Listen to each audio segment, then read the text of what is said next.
Car मैं हूं अरविंद और अब नजर डालेंगे एपीएन सुपरफास्ट खबरों पर।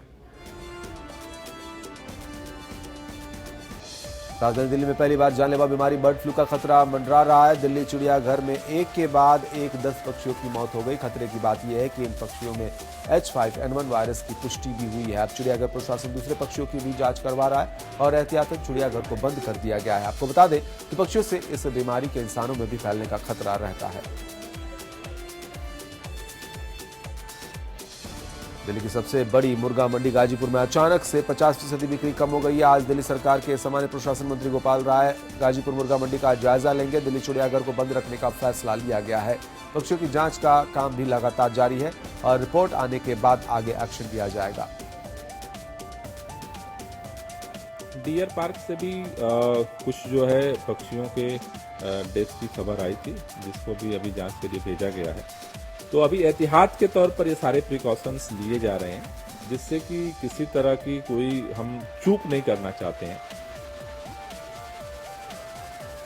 तो बर्ड फ्लू के बढ़ते खतरे की वजह से दिल्ली के हौज खास इलाके के डियर पार्क को भी एहतियातन बंद कर दिया गया है। ये पार्क आसपास के लोगों के बीच काफी मशहूर है। लोग यहाँ हिरण को देखने के लिए आते थे। काफी तादाद में अलग अलग प्रजातियों की पक्षी भी यहाँ पर हैं। हैदराबाद में आरएसएस की अखिल भारतीय कार्यकारिणी की होने जा रही बैठक में आगामी चुनाव का ब्लूप्रिंट तैयार करना सबसे अहम मुद्दा होगा। आज से 23 अक्टूबर तक होने वाली इस बैठक में संघ प्रमुख मोहन भागवत से लेकर देश भर के सभी पदाधिकारी हिस्सा लेंगे। बैठक में बीजेपी अध्यक्ष अमित शाह और संगठन महामंत्री राम लाल भी शामिल होंगे। इस दौरान उत्तर प्रदेश समेत 5 राज्यों में होने वाले चुनावों के मद्देनजर जरूरी फेरबदल पर विचार की संभावना है।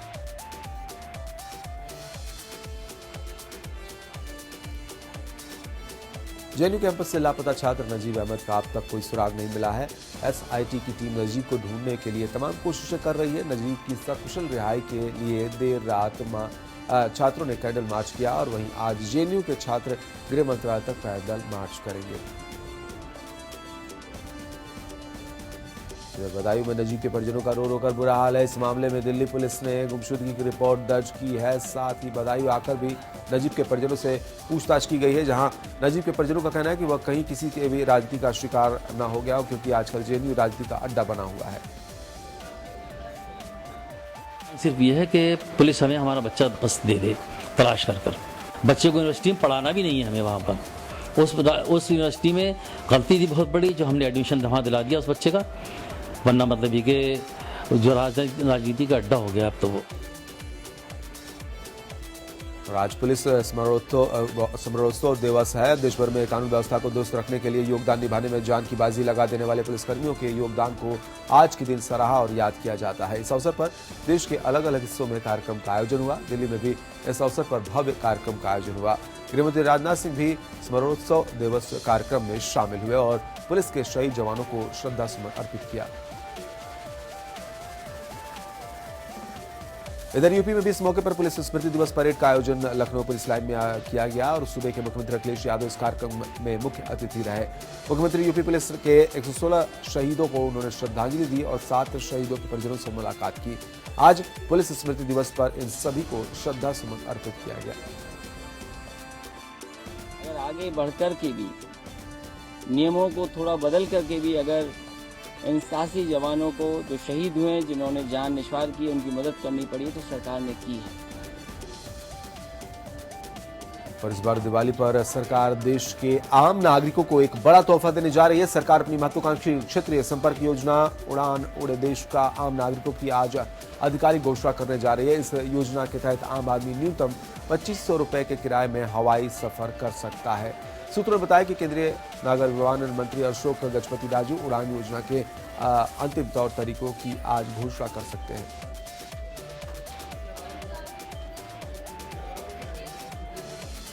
और समाजवादी पार्टी की अंदरूनी लड़ाई खुलकर अब सतह पर आ गई है। अब तो प्रदेश के मुख्यमंत्री अखिलेश यादव और प्रदेश अध्यक्ष शिवपाल के खेमे एक दूसरे पर बैठकों के जरिए पलटवार की तैयारी कर रहे हैं।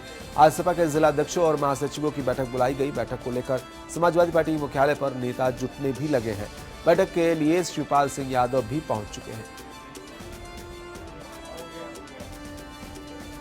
इस बैठक को लेकर दोनों गुटों के बीच घमासान जारी है। कहा जा रहा है कि अखिलेश गुट सचिव बैठक का बायकॉट कर सकता है। दरअसल शिवपाल सिंह यादव को प्रदेश अध्यक्ष बनने के बाद पहली बार 21 और 22 अक्टूबर को बैठक बुलाई गई है। जिलाध्यक्षों और महासचिवों की बैठक के बाद कार्यकारिणी की बैठक चुनावी रणनीति पर चर्चा के लिए बुलाई गई है, लेकिन अहम बैठकों में अखिलेश यादव की गैर मौजूदगी शुभ लक्षण नहीं समझा जा रहा है। उत्तर प्रदेश में सत्तारूढ़ समाजवादी पार्टी में हर दिन नई कड़वाहट के साथ अलग अलग मामले प्रकाश में आ रहे हैं। उस कड़ी में पार्टी में मुख्यमंत्री अखिलेश यादव और सपा मुखिया के भाई शिवपाल यादव खेमे में मचे घमासान के बीच गुरुवार को एक नया खुलासा हुआ है। अखिलेश समर्थक एवं सपा विधायक उदयवीर सिंह ने मुलायम सिंह की दूसरी पत्नी पर मुख्यमंत्री अखिलेश यादव के खिलाफ साजिश रचने का आरोप लगाया। उदयवीर सिंह विधान परिषद के सदस्य हैं। उदयवीर सिंह ने अपने 4 पन्नों के एक पत्र में लिखा है कि वो समाजवादी पार्टी के गढ़ इटावा मैनपुरी से चुने गए। खबरों के मुताबिक उन्होंने कहा कि मुलायम सिंह को अपने बेटे अखिलेश को इस बार साजिश से बाहर निकालना चाहिए।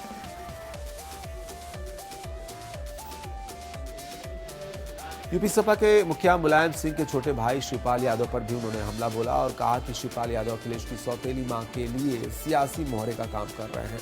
उन्होंने मुलायम सिंह को भी सतर्क किया। उनके बड़े बेटे के खिलाफ परिवार में साजिश रची जा रही है। सपा विधायक ने पत्र में मुलायम सिंह यादव को संबोधित करते हुए लिखा है, ये बात सामने आई है कि आप अखिलेश को सीएम बनाना चाहते हैं, तब से ही परिवार में उनके खिलाफ साजिश शुरू हो गई है। इस पूरी साजिश में अखिलेश की सौतेली मां रही और शिवपाल यादव ने अखिलेश की सौतेली मां को आगे करना शुरू किया ताकि अखिलेश को मुख्यमंत्री बनने से रोका जा सके। इसके लिए उन्हें पार्टी के वरिष्ठ नेताओं से संपर्क साधना शुरू कर दिया था। उत्तर प्रदेश में विधानसभा चुनाव से पहले कांग्रेस को रीता बहुगुणा का झटका आजीवन याद रहेगा। यूपी की दिग्गज नेता रीता बहुगुणा जोशी ने दिल्ली में पूरे शान और शौकत से भारतीय जनता पार्टी का दामन थाम लिया। देश में सत्ता परिवर्तन के लिए मैं निश्चित रूप से मोदी जी के साथ और बीजेपी के साथ खड़ी हूँ। राष्ट्रवाद के नाम पर और टेररिज्म को, आतंकवाद के विरोध में, अपने पड़ोसी राज्यों के विरोध में जो हमारी सरकार पूरे विश्व में एक मूड बना रही है या सपोर्ट भी ले रही है, उसमें मैं मोदी जी के साथ हूँ। उत्तर प्रदेश के सुल्तानपुर से सांसद वरुण गांधी बड़ी मुश्किल में फंस सकते हैं। विसल ब्लोअर कहलाने वाला एडमंड एलन ने बीजेपी सांसद वरुण गांधी पर आर्म्स डीलर अभिषेक वर्मा के हनी ट्रैप में फंसने का आरोप लगाया है और इस मामले में चिट्ठी लिखकर प्रधानमंत्री को शिकायत भेजी है। इस बीच अपने ऊपर लगे आरोपों पर वरुण गांधी ने इन आरोपों को सिरे से खारिज कर दिया है।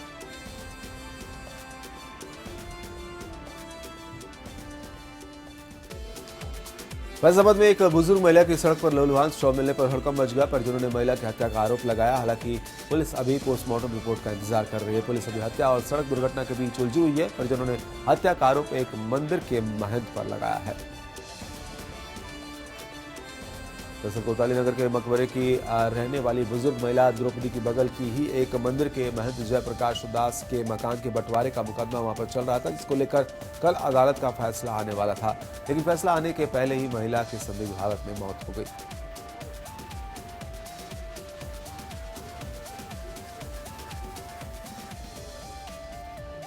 हमारा यहाँ जमीन का 2007 से बंटवारे का मुकदमा चल रहा था। 2012 में महान जी ने जो है कहाँ पर बैनामा लिया दत्तक पुत्र से, और जो है उनका हमें एक्सीडेंट नहीं लग रहा है। उनको हमारा ख्याल कहा मकान जिसमें वो रह रही थी उनका इनके भाई के दत्तक पुत्र से मुकदमेबाजी चल रही है।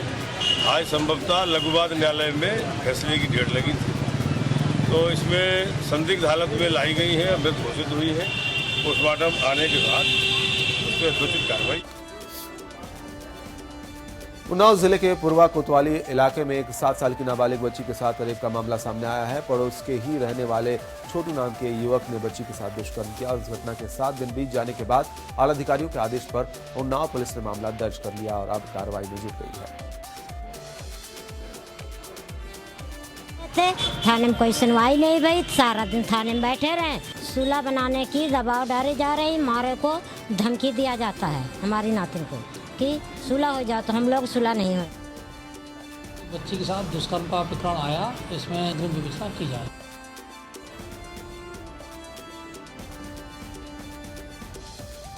मैनपुरी में करप्शन की आगरा टीम ने एक दारोगा को रंगे हाथों 50,000 रुपए रिश्वत लेते हुए गिरफ्तार किया। ये दारोगा 307 के मामले को खत्म करने के लिए रिश्वत ले रहा था। मैनपुरी सदर कोतवाली में आरोपी दारोगा को लाया गया, जहां उसके खिलाफ केस दर्ज किया जाएगा।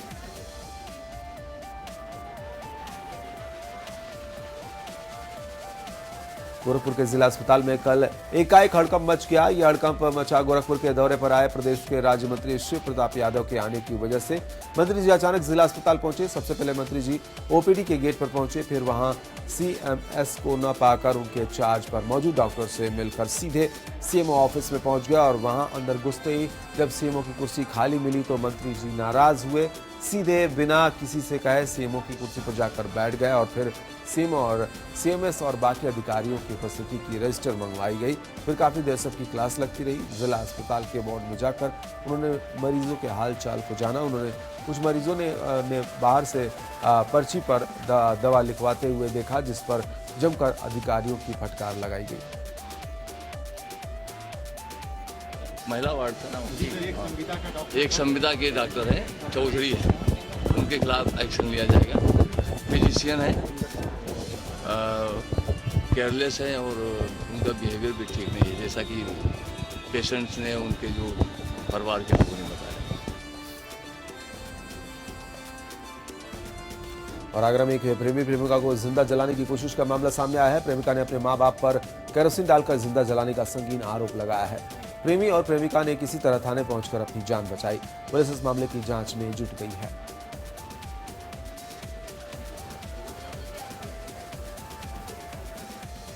दरअसल ये घटना थाना एतमाउद्दौला के सीता नगर की है। यहां रहने वाले दिलीप को 21 साल की बेटी रूपाली बीए की पढ़ाई पूरी कर चुकी है और रूपाली के पड़ोस में ही घड़ी की दुकान चलाने वाले अंकित से प्रेम संबंध हो गए। अंकित के प्यार में रूपाली ने अपने घर में रहने के बावजूद करवा चौथ का व्रत रखा और अंकित से बात कर व्रत खोलने के लिए एक फोन भी अपने पास रखा। लेकिन रूपाली की मां को अपनी कुंवारी बेटी पर शक हो गया और इसने सुबह से कुछ खाया नहीं है। रूपाली अपने प्रेमी अंकित से फोन पर बात कर रही थी कि उसकी मां ने उसे रंगे हाथ पकड़ लिया। रंगे हाथ पकड़े जाने पर रूपाली ने अपने प्रेमी अंकित को फोन करके घर बुला लिया और रूपाली और अंकित का कहना है कि उन दोनों के साथ रूपाली के माँ बाप और भाई ने जमकर मारपीट की है और उनको जिंदा जलाने की कोशिश की गई है। उन्होंने बड़ी मुश्किल से अपनी जान बचाई। मार रहे थे आज में आग लगा रहे थे, लड़की में और मेरे में, लड़की के घर वाले ऐसे कि तुम प्यार करते हो तो मैं मार देंगे जानते हो बस। लड़की के पिता ने थाने में तहरीर दी है कि मेरी पुत्री को मेरे पड़ोस का एक लड़का पहला फुसला के ले जा रहा था और कुछ जेवर भी उनके घर का वो बताया जा रहा है कि ले गया है। इस पर पिता की तहरीर पे हम लोग कार्रवाई कर रहे हैं और अभी लड़की उसके लड़के के फेवर में ही बात बोल रही है। मथुरा के रहने वाले चिराग चौधरी ने 14 अक्टूबर से 16 अक्टूबर तक जोहान्सबर्ग में आयोजित किए गए 10वें वर्ल्ड मार्शल आर्ट गेम्स 2016 में गोल्ड मेडल हासिल किया है। चिराग ने ये गोल्ड मेडल 60 किलोग्राम वर्ग की फ्री स्टाइल रेसलिंग में मंगोलिया के पहलवान को हराकर हासिल किया है। चिराग का ये मेडल इसलिए भी मायने रखता है कि वर्ल्ड मार्शल आर्ट गेम्स में भारत को हासिल होने वाला ये एकमात्र मेडल है। मेरे तो जी सबका आशीर्वाद और आप लोगों का भी सभी ने दुआ की थी, तो मेरे को पूरी उम्मीद थी कि मैं मेडल लेके आऊंगा। महाराष्ट्र में जल्द होने जा रहे नगर परिषद और नगर पंचायत चुनाव में शिवसेना ने बीजेपी के साथ गठबंधन नहीं करने का निर्णय लिया है। शिवसेना के सभी जिला संपर्क प्रमुखों और जिला प्रमुखों की बैठक में गुरुवार को शिवसेना अध्यक्ष उद्धव ठाकरे ने अकेले चुनाव लड़ने की तैयारी करने को कहा है।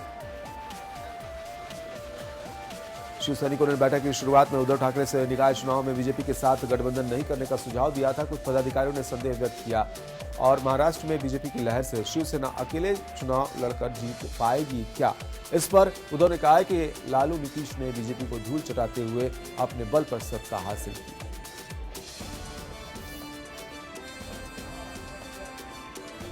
मुंबई के बहुचर्चित शीना बोरा हत्याकांड मामले में आज सीबीआई अतिरिक्त आरोप पत्र दाखिल करेगी और इस मामले में सीबीआई पहले ही 2 आरोप पत्र दाखिल कर चुकी है।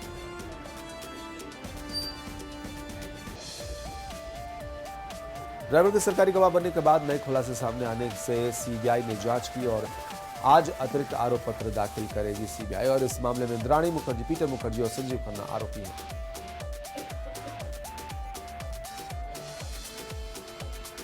और अब खबर मनोरंजन जगत से। आज रोमांस के बादशाह यश चोपड़ा की पुण्यतिथि है और आज ही के दिन 2012 में डेंगू के बुखार के कारण उनका निधन हो गया था। उन्होंने चांदनी, दिल तो पागल है, वीर ज़ारा, सिलसिला और जब तक है जान जैसी बेहतरीन रोमांटिक फिल्में बनाकर सिने जगत को एक अलग मुकाम पर पहुंचाया। यश चोपड़ा इंजीनियर बनना चाहते थे, लेकिन कुछ जिम्मेदारियों के चलते अपने भाई और फिल्मकार बी.आर. चोपड़ा और IS जौहर के सहायक बन गए। काम करते करते उनमें भी फिल्म निर्देशित करने की इच्छा हुई। और बॉलीवुड के शाकाल कुलभूषण खरबंदा आज 72 साल के हो गए हैं। कुलभूषण का जन्म 21 अक्टूबर 1944 को ब्रिटिश इंडिया में हुआ था।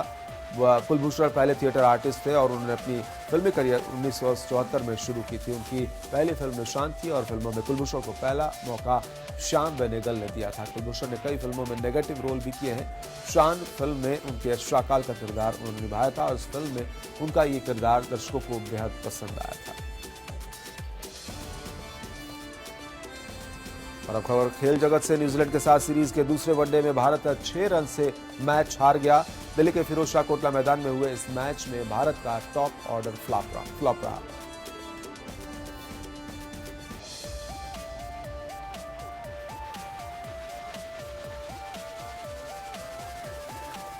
और रियो ओलंपिक से बाहर होने के बाद से कोर्ट से दूर रही साइना अगले महीने कोर्ट पर वापसी करेगी। रियो ओलंपिक से जल्दी बाहर होने के बाद साइना ने अपने घुटने की सर्जरी करवाई थी और उसके बाद अब जाकर वो कोर्ट पर लौटेगी। इस चोट की वजह से वो ओलंपिक में भी जल्दी ही बाहर हो गई थी और फिलहाल उन्होंने इस हफ्ते से अपनी प्रैक्टिस शुरू कर दी है। साइना